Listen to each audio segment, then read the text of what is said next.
Welcome to the Alchematics Cybersecurity webinar series. In this episode, we'll be joined by Sherry Jones, and we'll be discussing cyber speak for the non-geek. I'm Richard Ritchie, as many of you already know, and as I've said, joining me today is Sherry Jones, CEO and President of Cybersmart Writing. Say hello, Sherry. Hi. Hi, everybody. I'm not a geek.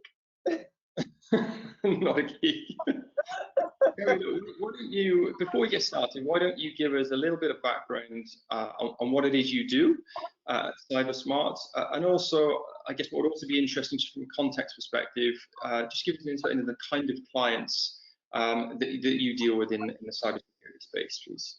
Sure. Well, I write cybersecurity and technology marketing content for a lot of great companies. My clients include PricewaterhouseCoopers, Micron Technologies, Kaspersky, and Reciprocity, also Cybercrypt, and I have a lot of clients. And I've also written in the past for Deloitte and Itron, which is a power technology company.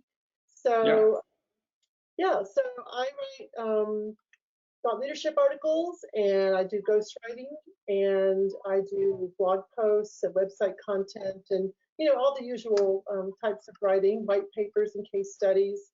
And I write about cybersecurity, mostly cybersecurity, and my focus is, as my my tagline for my website is tech speak for the non-geek. That includes cyberspeak. And what sets me apart from the rest is I have a journalism background. I worked for several decades as a print journalist, and I learned the tricks of the trade of translating complex topics and putting them into easy to understand terminology. And I also learned the art of capturing my reader's attention from the first word and holding it to the last word. Because when you work for a newspaper, every story is competing with every other story in the paper, so you want your stories to be read. So so I bring a lot of knowledge and experience, also my interviewing experience, to my work, and I'm very good at simplifying concepts, grasping them quickly and simplifying them for the average person. It's really interesting you mentioned the kind of, I guess, the translating complex to simple, because as you know, we've had conversations already. I run a recruitment business here in the UAE focused on the IT channel industry, so cybersecurity specifically, but within that domain, sales and commercial leadership positions. One of the common requests, if you like, of salespeople that work in this space is the ability to translate complex requirements into business cases. So there is a requirement to simplify things, I guess, to some extent. But the challenge is, I guess, when you work within a certain domain and you're surrounded by other people that work within the same domain, you tend to slip into, I'm going to say bad habits, but by bad habits, I mean you assume everybody has the same level of knowledge and awareness as you do, and that can obviously be quite dangerous, especially when you're trying to get across to prospective clients, let's say, a key message that can impact whether or not someone takes up your product or service. So I think it's really interesting, and I'm so excited to have you on the session today, because quite often we talk to vendors or distributors that work within the space, and I think actually your message today is probably a lot more relevant to our listeners, who are typically vendors and distributors anyway, because your advice will help them frame their messages to their potential clients, if that makes sense. So, I hope so. Yeah. And I read an article a few years ago that in which CEOs were quoted as saying that they find a lot of the reading they have to do to be deadly dull. And I wasn't really surprised. A large part of my work is research. I don't know everything about cybersecurity. I learn with every new assignment. I learn new things, and I do a lot of reading, and a lot of the writing is pretty dull. And I think that the same applies for, what I'm saying is that even corporate executives and even geeks, they prefer simple terms and great writing. And I think that sometimes we get that we're thinking about how we sound more than we're thinking about the person who is listening. And in they always talk about the reader. We're really focused. You're supposed to be really focused on the reader when you write. And I think the same when you speak. You want to use the simple terms everyone can understand. Keep it simple. Pretend you're talking to your, I don't know, granddad or somebody who doesn't maybe know much about. My granddad would understand cybersecurity anyway. I'm just talking to a 12-year-old, but 12-year-olds. I'll tell you a funny story though. I did actually. I was trying to explain the idea of viruses to my wife's grandfather. This was a few years ago, and he was always an avid gardener. And I was trying to explain, you can't just remove remove the surface layer. The reality is it's still embedded within your technology, which you didn't really understand. So I explained it to him in terms of, okay, imagine your garden. If you see a weed in the garden, if you just pull the leaves out of the top of the soil, the weed looks like it's gone, but in actual fact, it's very much still there, attacking your vegetables underneath the soil. And that for me is a good example, because it's putting it in the right frame or tongue of the person you're talking to, right? And that's ultimate. That's why, again, I'm super interested to have this conversation with you, because although you're coming at it from a writing and perhaps a marketing content perspective, I look at this from a conversation perspective. So I think those two things combined, I think, will be super interesting. Anyway, just to kind of same thing. I'm selling too, right? So. Exactly. So then, just to kind of frame, I guess, the topic a little bit more before we get into the 9 key guiding principles that I know you are keen to go through today. I think, look, the global pandemic has really done as much for cybersecurity as it has digital transformation, right? It's really thrust this to the top of everybody's minds. And unless you've been living in a cave for the past 18 months, you'd have realized that as we digitally transform our businesses, we are at the same time potentially opening up ourselves to digital security threats. Now, obviously, understanding these threats to our cybersecurity is one thing. Investing in a solution to mitigate any risk is quite another. And given just how vast the cybersecurity offering now is, and given that every company you speak to has the best solution, what I'm keen to understand today is from a vendor perspective, I guess. How can we make sure that our target audience, our listeners, if you like, or readers, if you want to put it that way, understand their problem and how our solution fits? And as I said, to kind of help our listeners understand, or to help our listeners talk and write about cybersecurity in a way that prospects will listen, you put together 9 guiding principles. So I think let's get started with them. We'll take them one at a time. But before we get into anything else you want to mention, just to kind of set the scene, or perhaps explain how you put these together, if that makes sense. Well, what you just said about how the pandemic has put cybersecurity top of mind is really true. PricewaterhouseCoopers recently did their 24th annual CEO survey of CEOs from around the world, and for the first time, cybersecurity was number 2 in terms of the top concerns that CEOs have worldwide. Not every region, but overall, worldwide, it was number 2, and number 1 was the pandemic, was pandemic issues. So, it really has risen almost to the very top, and that's important to know and to realize. And I think also there's another good reason for being able to talk about cybersecurity in a way that people will listen, and that is,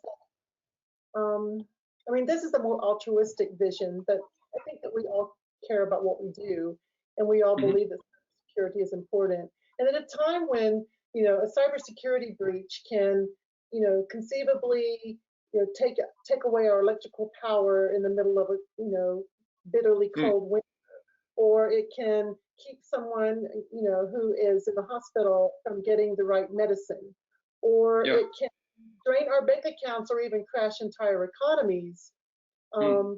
It's important for people to know and care about cybersecurity. But if we're using language that they can't understand, or we're using language that's going to bore them, they're not going to be engaged and they're not going to care. So there's another reason if you needed a more altruistic reason. I am a firm believer that. I think I think it extends a little bit beyond that, though. Not just confusing people, almost intimidating people, which kind of makes people shy away from even having the conversation. And you could perceive that as being naive to some extent, because it is an issue that people need to deal with. But if you can, I think, if you can ultimately set yourself apart as a company that is able to translate this complex topic into layman's speak, so that clients can understand, you'll probably win a lot more business and a lot more lasting partnerships, which is ultimately what we want to do, right? So look, let's just look into these. Because they want that. So yeah, so we can get 9 topics. I've set these topics not in order of importance, but in sort of a chronological order. Like if you're going to put together a talk or a sales pitch, or you're writing an article or a blog post, this is the order in which you might approach that project. So first of all, number 1 is dare to be different. This goes back to what you were just saying, Richard, that what differentiates your product from all the others in the market, and to really know what that is and be able to articulate it. But also, like, what do you have to say about it that's different? What do you have to say about cybersecurity that's different from what everyone else is saying? Journalism, they say, what's your angle? I could pitch a story to an editor and he says, what's your angle? And they also have a saying, let's see, dog bites man is not a story, man bites dog, that's a story. That's a story, yeah, you're right, actually. Corn dog. So anyway, so this is, I had one client that I wrote for, Dr. J.R. Reagan, and he was the Global Chief Information Security Officer at Deloitte, and a totally brilliant man. He studied philosophy in college as well as business. And he always had these great ideas. I was his ghostwriter, and so he would come to me with ideas for articles. And, like, instead of saying to me, let's do an article about how to make cybersecurity more reliable. Everybody's doing that, right? So instead he said, phone companies and utilities have a goal to be up and running 99.999% of the time. What if we had a 99.999 standard for cybersecurity? And you can, nobody else was writing about that. And we got our Wall Street Journal. And the angle was so unique and so different. And before we do a story, before I write for someone, I try to research it and make sure that no one's already saying this, or if they are, I try to twist it, turn it inside out, and find a creative, unique angle that makes it different from what everyone else is saying. I think it's a really interesting point, because when you talk about semantics, we have to address this certainly in sales speak all the time, because quite often people don't necessarily understand the things in the same way that we understand. So we have to come up with a number of different ways to articulate exactly the same situation or product or service or whatever it is. And like you said, if you can explain it in a way that is fundamentally different to someone else, then again, that's going to perk people's interest, because people are at least going to be interested in, why is this different, or how is this different to everything else? Just coming up with the same claims as everyone else and being the best is almost a non-belief. People, I don't think, even believe. It's like the world's best coffee, right?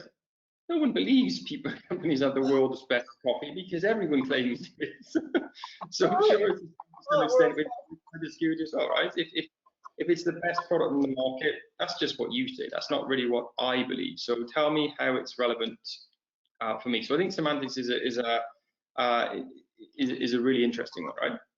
So if what you have to say is new and different and fresh, then that is going to compel someone to listen to you or to read what you've written. And that's the first step, isn't it, toward reaching your goals? It's getting their attention. Yeah, 100%. Yeah. So next to, I guess, daring to be different, comes step number 2. And I can see now, as you said, there is definitely chronology here. Tell us about point number 2. Step number 2 is get to the point. Yeah. So busy. Nobody wants a long intro. Nobody wants to read or hear about how cybersecurity is important, how, you know, it's more complex than ever, or, you know, getting more hacks than ever, or it's expensive. Everybody already knows these things. Just skip and get to the point.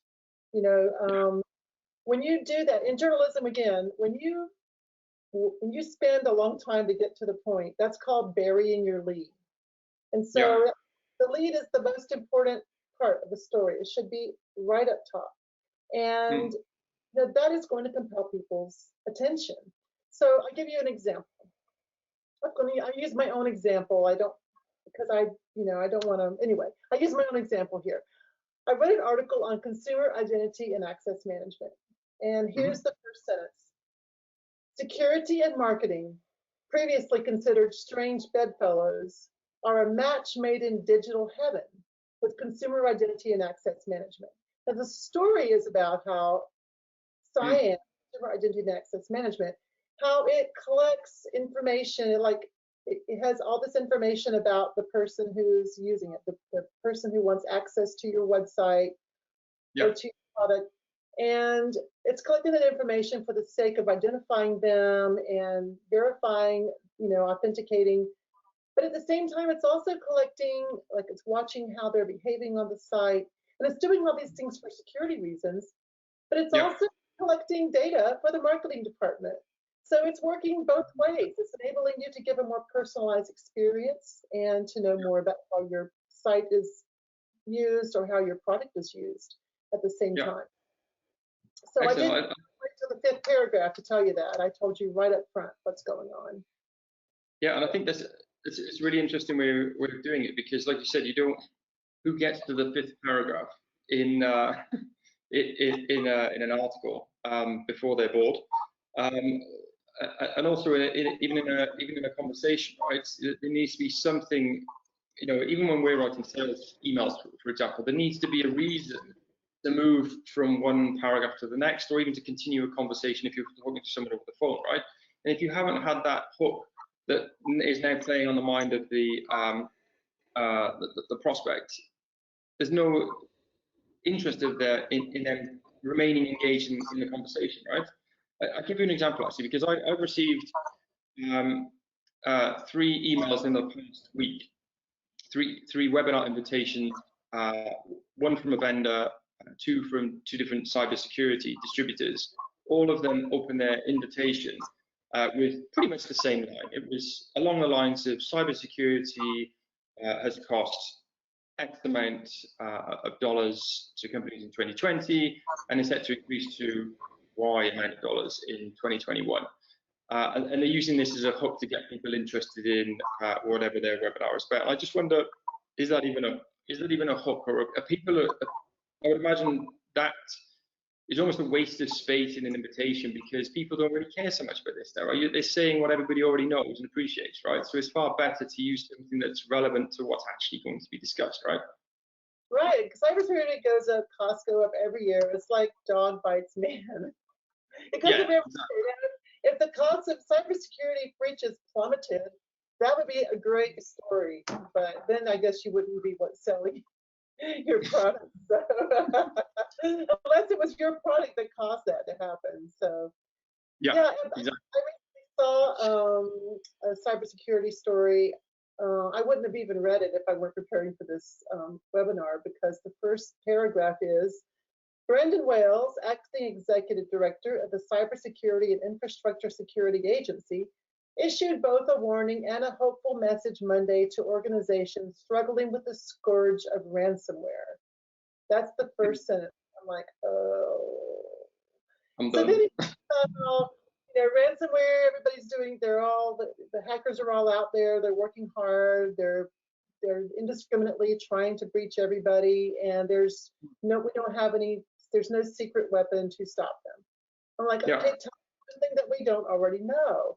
But then you get down to the fourth paragraph, and he gives you the hopeful message, which basically is, I'll paraphrase here, is that because they're indiscriminate and they're attacking everyone, if you have the basic cybersecurity controls in place, you are probably not going to get ransomware. If you're doing just the basic cybersecurity fundamentals, many organizations can take themselves out of the low-hanging fruit category. And I thought, wow, that's so interesting, because there's a lot of scare tactics out there about ransomware. Everybody's going to get hit. But he's saying here, wow, if you pay attention to your basic cybersecurity fundamentals, you can feel pretty sure they're going to move on to someone else, because they're not targeting just specifically you. They're looking for anybody who has their defenses down. So yeah, that is actually super interesting. I guess the other kind of the anecdote there, I was talking to Brian Seeley, world-renowned hacker, a couple of months ago on our webinar series, actually, and he was, one of the examples he used was it's kind of like, a car thief walking around the car park and just trying all the door handles, right? The low-hanging fruit are the ones that have left their cars open. All you need to do is lock the car, and you've already removed yourself from, like you said, that kind of low-hanging fruit. But I think you're absolutely right. That, as the first lead message, is the thing that's going to get people in, right? Like I said, get to the point. And then if there's a solution that's being presented on the back of that point, then now you've got me interested. But that leading statement, I wouldn't have got any further. I wouldn't have got the paragraph 4, which I think you said was where the point was, right? Yeah, right. So point number 3, talk us through this one. Okay, number 3 is stay focused. This doesn't mean, you have an ADHD mind like mine. This is a little challenging, because I think and I talk in circles. I usually, I circle back, which is the beauty of it, but still, I take a lot of detours on that highway. And but having a framework to help you stay focused is really helpful. One of my clients, we use a framework that goes like this. This sort of goes with what I was just talking about, getting to the point. What's new, followed by so what, followed by what's next. So what's new is, the compelling thing, the reason you're writing the article, the new thing that, we want to get your attention. So what is, in journalism, they call it the nut graph. It's got the nut and bolts, basically, of why you should be interested. And a lot of people make the mistake of putting the nut graph at the top. They'll tell you, like, there's been more cybersecurity hacks than ever. But what you really want to know is, first is what's new, and then after that, we can give you a little information about why this matters to me, why is it relevant, why should you care. That's the so what.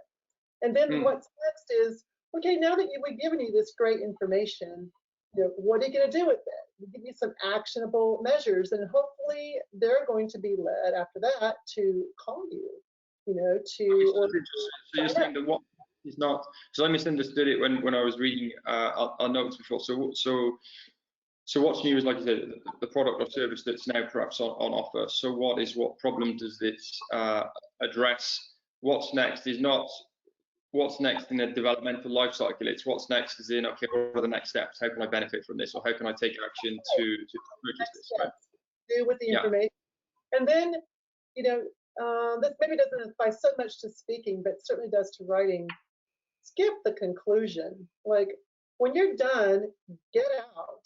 Don't give me some kind of concluding paragraphs that people don't have time. They're not going to read it. And so it's a waste of your time even to write a conclusion. This is my opinion and it's my approach, but it's what we do at this big client that uses the what's new, what's next and framework. For that very reason, we're trying to be respectful of the time of our audience. It's interesting, again, just me coming at this from a sales angle, if you like. It's the what's next is super interesting to me, because that's ultimately the objective of every interaction is, okay, what is the goal of this interaction, whether it's to book a meeting, send a proposal, get a contract signed, whatever, but you're always guiding the prospect to the next steps. How do I take the next step? What do I have to do? And we would conclude in the way that we would kind of wrap up and let's say recap our understanding of the client's requirements to make sure the solution we provided is relevant before we close, let's say. But I think certainly for the more novice salespeople out there is this tendency, and I say novice because I was a novice at one point and I used to do this, right? Going over and over and over the message again and again and again in a conversation one, you can actually talk yourself out of a deal. you can talk so much, they're out of the buying mindset and they just want to get out of the room. But also you run the risk of diluting the message and that I think is the big risk, right? So it's understanding what to say, when to say it, and how, at what point in the conversation so that it has the biggest impact. And then when you're done, stop. I'm not a salesperson, but I actually used to be married to one, or married to a former salesperson, and he used to talk about that silence is golden in sales. Like when you're done, just wait. Yeah. Often they will come out and do something if you just sit there and wait. And listen. Exactly. The pause is probably one of the most effective tools a salesperson has, but it has to be used at the right time. If you just stop talking, it's just if you stop talking after a question, then that's perfect, because you're indicating that you expect your prospect to answer or give either answer in the way of confirming or answer in the way of relaying more information or more objections, let's say, which are ultimately going to help the conversation progress. So I just wanted to quickly point out there's a few more people that have joined since we started. So just for the people who've joined in the last 5 to minutes, guys, if you have any questions or insights about anything we're discussing along the way, please just feel free to put them in the chat box, and we'll happily read them out as we go. No need to save anything, excuse me, until the end. Yeah, well, this is Sherry, by the way. So we're just walking through your 9 guiding principles, Sherry. So that was number 3. Let's get to number 4. Number 4 is surprise your audience. Okay, tell me about that. Well, in writing, we use aha moments. These are the little epiphanies that that wake up the reader's mind or the audience's mind, and they get those synapses firing with aha. They realize something you've said is surprising, or it makes them remember something they've forgotten, or it reminds them of something. What it does is it gets their imaginations working, and makes them want more from you. A good surprise to use is humor. If you're inclined that way, and you can take some chances, and like even if your joke falls flat, at least you got their attention.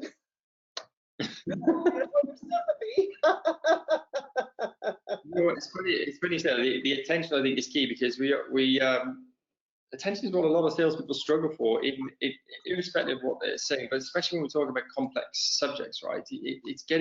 No one's going to buy from you if you can't keep them, if you can't keep their attention. So yeah, I completely agree. Humor is certainly a great way to pull people in, but then obviously you can't keep telling jokes, because then I don't want to overdo it. Necessarily jokes is about humor and making the conversation light. What I think is really interesting, you mentioned aha moments, right? What I think is really interesting is, especially in the topic of cybersecurity, because it is so complex, people don't necessarily always understand the cyber vulnerabilities. But I think anecdotal storytelling is a great way to raise awareness of something. It goes, for me, there's kind of three levels of this, if you like. The first approach I would take certainly would be to, let's say, expose their bad experiences, right? So we would discuss, you know, what experiences we've had in this topic in the past. And essentially what we're trying to do now in this sales conversation is inflate this issue so that it's big enough to want to address with a solution, which would naturally be ours, which we'll come to in a moment. However, if they haven't had any bad experiences themselves, the kind of second level of the second level, if you're, or phase two of this would be, if they don't have any direct experience themselves, then let's try and find experiences that they're aware of, perhaps through their industry counterparts or high-profile cases in news, for example, and use them. If there's none of those that are specifically available, then the third level would be for me or the salesperson to recite examples of their clients that have experienced issues that this prospect could potentially encounter. So you've got those kind of three levels. Number one would be personal experiences, which is more likely to get with the sale because it's more relevant for them. The second level is kind of industry or market issues, and then the third would be, okay, if there's nothing to relate, then it's experiences that I can relate to the client myself. So we're inflating the problem, and then ultimately what we're trying to do is understand, okay, when the problem is so big, essentially now it's time to ask the client or prospect rather, what is your vision of the solution? And if you've had a conversation, if the conversation is structured well enough, essentially the picture they now paint of the solution is essentially what you have in your toolkit. So it's a natural buying process, and it removes the stress of trying to close a deal because you essentially ask the client to tell them they want what you have. So it's quite, sorry, a long-winded way of explaining it, but I think it's interesting. Do you know what I mean? Well, maybe it could be surprising if you ask the client for their stories, you know, because people expect the salesperson to be the one doing the talking. So if you're actually really good at listening and you're asking for their stories, that could be surprising. Or if they don't have any, you can always make something up. You know, when I was a stockbroker years ago, we had the saying when I was a stockbroker years ago was telling isn't selling. Yeah. So we've got, like I say, we've got to let these guys speak and relate their experiences 100%. Okay, so just in the interest of time, let's move on. Let's jump into point number 5. Tell us about this. Okay, number 5 is kill your jargon. Okay, this stuff because people in cybersecurity, just like people in technology, even though cybersecurity is technology, but anyway, they're all related. And then also, like even marketing people. Oh my gosh, I recently wrote a book on marketing technology, and I was shocked at the good jargon, marketing jargon. Yeah. So, I want to tell you that, you know, for example, I've been to many a corporate campus, and hard as I try, I cannot find the elusive silo. I have never seen a silo on a corporate campus, but I keep reading about them everywhere. Like, where is it? I want to find the silo. Which was a request for me. Unless you're like, I don't know, Monsanto or something, they might have one. Exactly. That's ultimately where you got to go. So, jargon is usually jargon words. They're shortcuts. They're shorthand for terms that people in your industry know, and they're often very vague. Sometimes they really have no real meaning that I can find. In all cases, jargon tends to be a language unto itself, and so people who aren't in your industry, non-cyber geeks, may not know what in the world you're talking about. And when they lose the meaning of your words, then it's going to be harder to engage with them. So it's better to just avoid it when you can. And also, I want to add that I think that when people are using terms like upskilling, even on-prem, pen testing, when you're using these terms all day long, I mean, actually, pen testing is not a good example. On-prem is kind of a good example. Upskilling is a great example. Upskilling, why not just say training? Yeah. Leverage, oh, I hate that word. Just say use. I mean, leverage is a word, it means something different. It means like to actually use a lever. But anyway, or if you have leverage, it means you have something that you're going to use to get what you want. You have some leverage.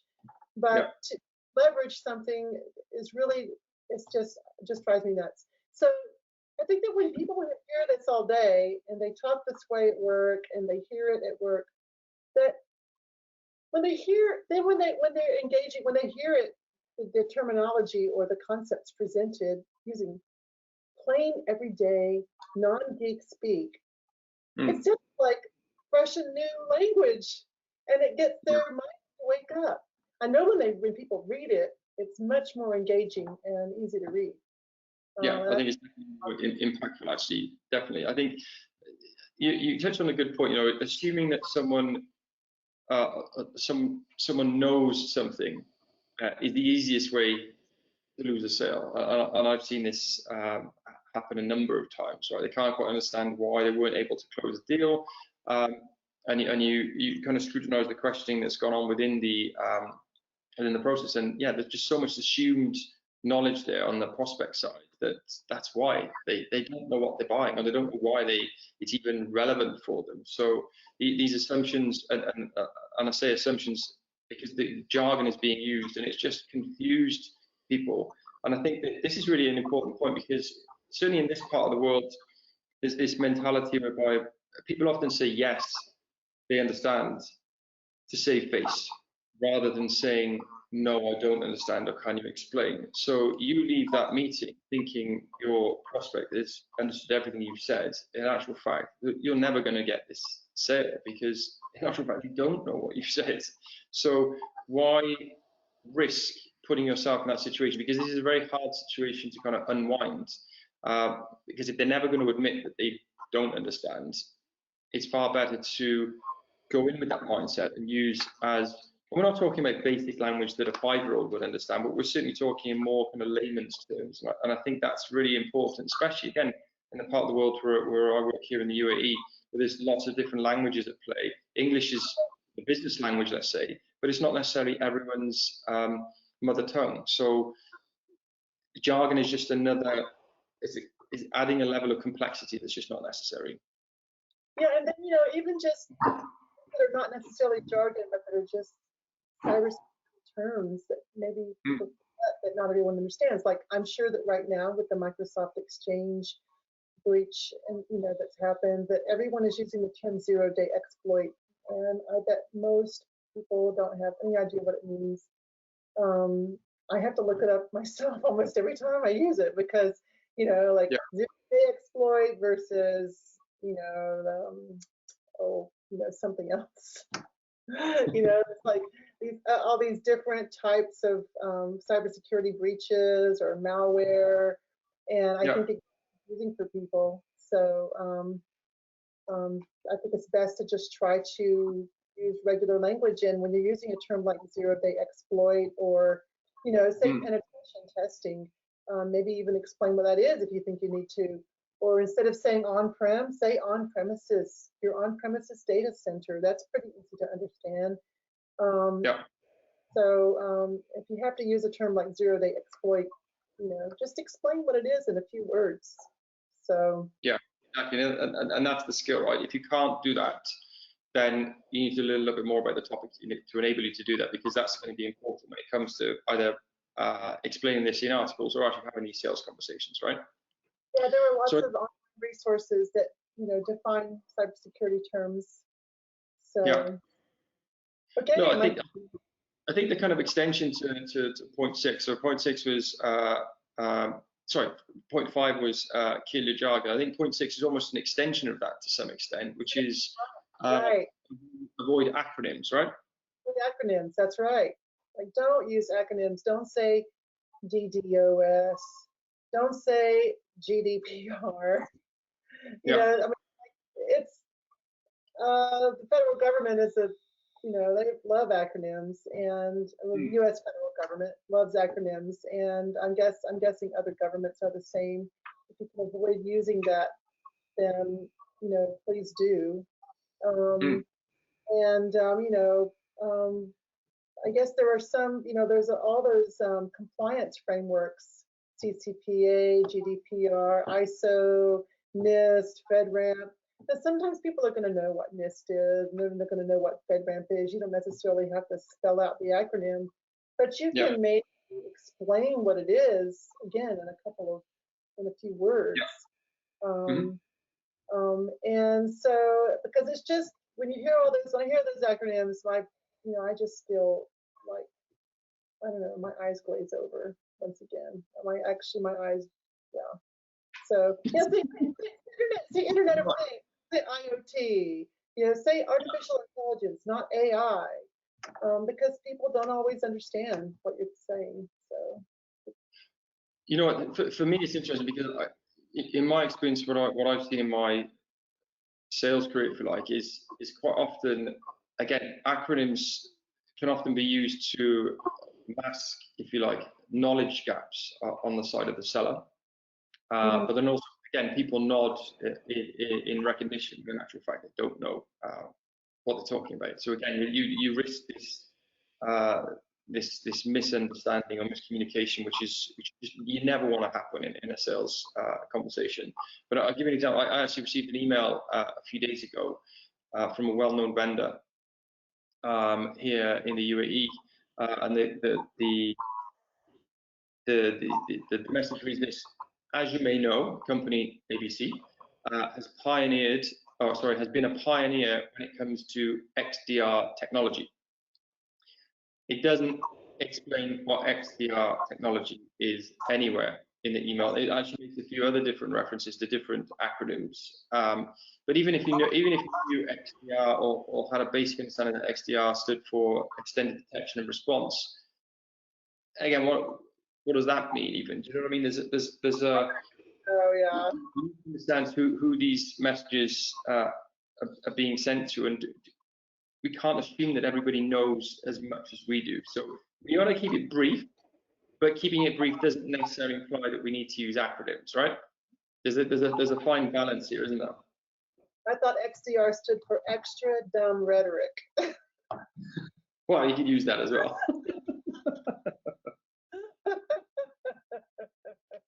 I think I'll have a chat to these guys and see if they ask if that's it. So to keep you engaged, my humor. Exactly. 7. Yes. 7. Number 7 is tell stories. And this goes back to the analogy you told at the beginning of our webinar. I love the story, and analogies are great. Great storytelling, techniques. Everybody loves a good story. Our brains are wired for story. The human brain is wired for story. And the story, the typical, the time-honored tradition of storytelling is, you build to a climax. You've got the narrative arc, you build to a climax, and then you have the rising action at the climax, or the falling action, the denouement at the end. And that is we love that. We love the rising tension. We love the anecdote about our own experiences. We love the anecdote about someone else's experiences. We love the analogy that grounds something technological in the real world. Like taking the leaves off as opposed and snapping off the stem in the garden, as opposed to rooting out the problem altogether. So. I love the idea of storytelling. I think that obviously keeping it relevant to the topic of product or service you're selling is obviously key, and bringing the buyer, if you like, into that story as well, especially if you can relate it to something that they've experienced themselves. The more they can feel attached to the situation, the more relevant it is to them, and more relevant, therefore, the solution becomes. But I mean, storytelling, look, you can bring that into conversation. It doesn't have to be necessarily relevant for the product. It might even just be relevant for you as an individual, just so that people remember you. I remember when I was I used to have a handful of different stories I would tell when I was a stockbroker to people, to nothing to do with stocks, but it was just to make people remember me. And one story is pretty elaborate. It was about me chopping down a tree in my garden on the weekend, and the tree fell down and crashed into my neighbour's car. It was actually a completely fictitious story, but it was very well polished, and people remembered me for it. I knew salespeople did that, made up your own stories. Yeah. Anyway, that's another lifetime. So yeah, definitely storytelling is super important, right? And talking about cybersecurity, Mm. I think getting people to tell their own stories is really a good idea. I'm thinking about like, um, I met this filmmaker and I wanted to impress him, so I told him I'm a novelist, which I am. Mm. And he was pretty impressed by that. But then when he found out that I was a cybersecurity writer, oh, his ears just perked up. He like leaned close. He's like talking to me. He's like really engaging. And what he wants Yep. to know is my phone spying on me? Yeah. Is my, you're right? He's like, is social media safe to use? Like he had all these burning questions about cybersecurity and privacy. And the Mm. same happens when I meet someone new and I tell them I'm a cybersecurity writer, often they'll start asking me those kinds of questions. You know, Really? yeah, people, they care about cybersecurity on a personal level. I think Yeah. a lot of people really do. They think about it, they think about their privacy, the Mm. world is changing, and they want to know that they're secure and safe in the Yeah. digital world.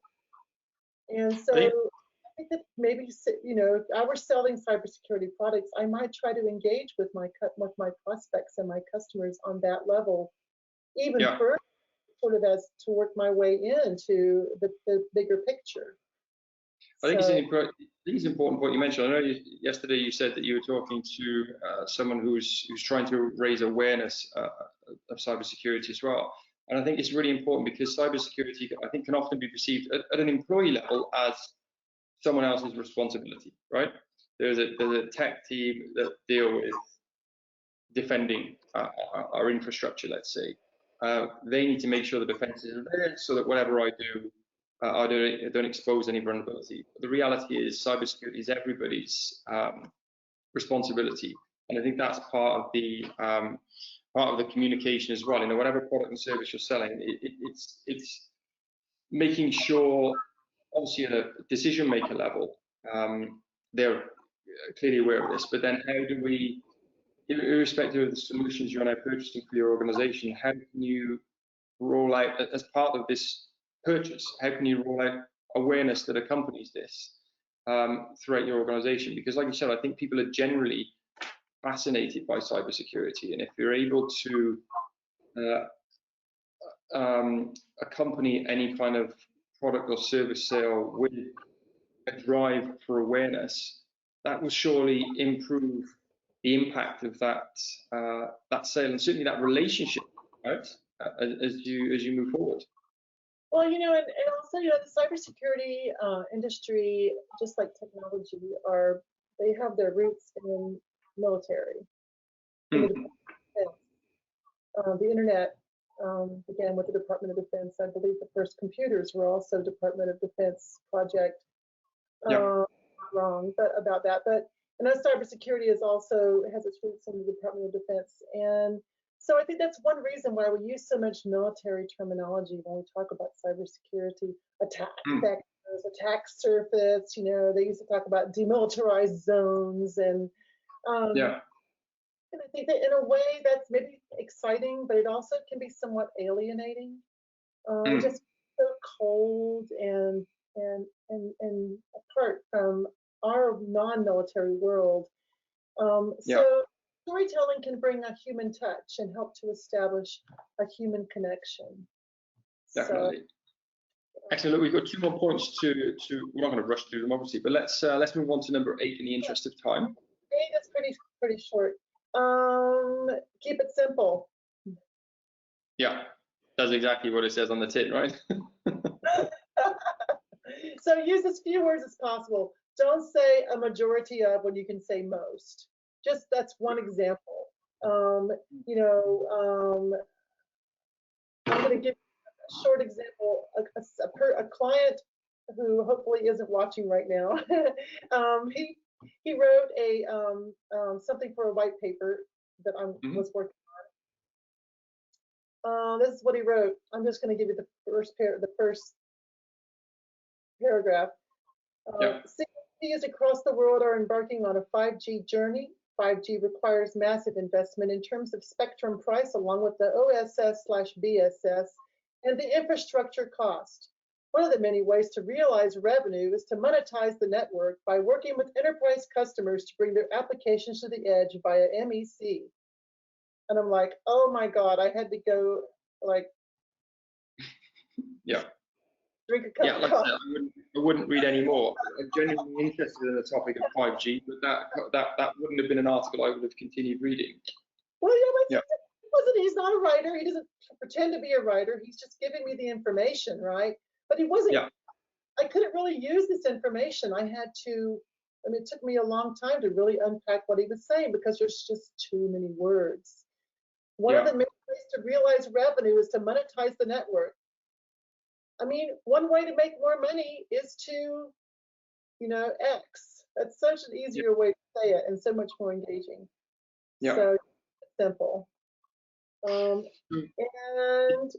I think again, it's just going to roll into from one of the examples I was earlier on. Again, keeping it simple is something we need to adopt. Certainly, again, when we're talking in a country where there's multiple languages at play, right? Because I'll give you an example. In English, we typically use far more words than are necessary, right? Especially being British as well. We're almost over polite sometimes. I'll give you an example, right? So I was this was actually quite a few years ago when we first moved to Dubai. I was in a restaurant and I wanted to order a can of Coke, right? And I said to I asked for the waiter to come over and I said, "Excuse me, my friend, please can I have a glass of Coke?" And obviously he went and got me what I wanted. Then I noticed at the table next to me, this gentleman put his hand up, ushered the waiter over, and he just said, "Coke." And he got the same.